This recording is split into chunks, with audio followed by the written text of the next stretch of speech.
Paano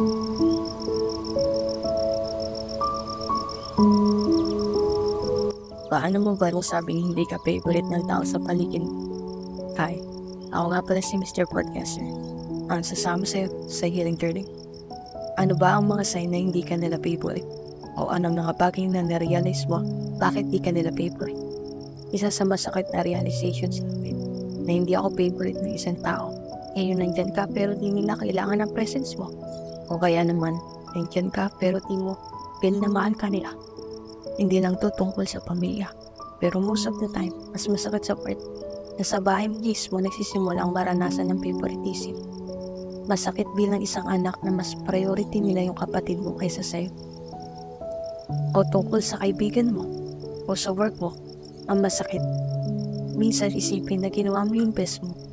Ilang ikaw pero feeling mo wala silang pakalam sa achievements mo. Ginawa mo yung tama pero puro mali mo na lang palagi ang nakikita. Yung iba, pinupuri nila.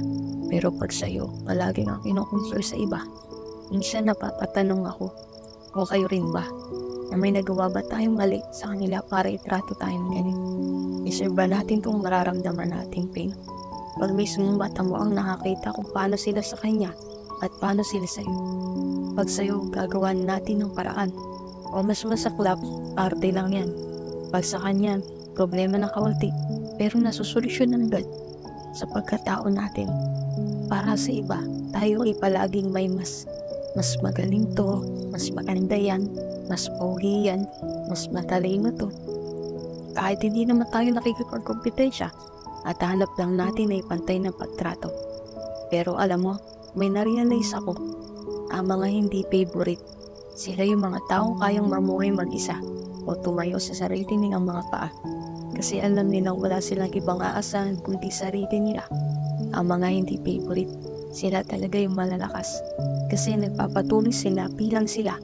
Mas nagiging reason yung nararamdaman mo para maging best version ka ng sarili mo. Kaya sa mga hindi favorite yan, nararamdaman ko ang nararamdaman nyo.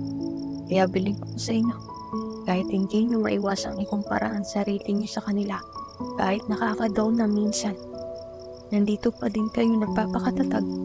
May isang tao din ang darating sa buhay mo. Ang pipiliin at pipiliin ka. Kahit hindi mo pilitin, maniwala ka. Hanggang dito na lang. Ulit, ako si Mr. Podcaster, masasama sa iyo sa healing journey mo.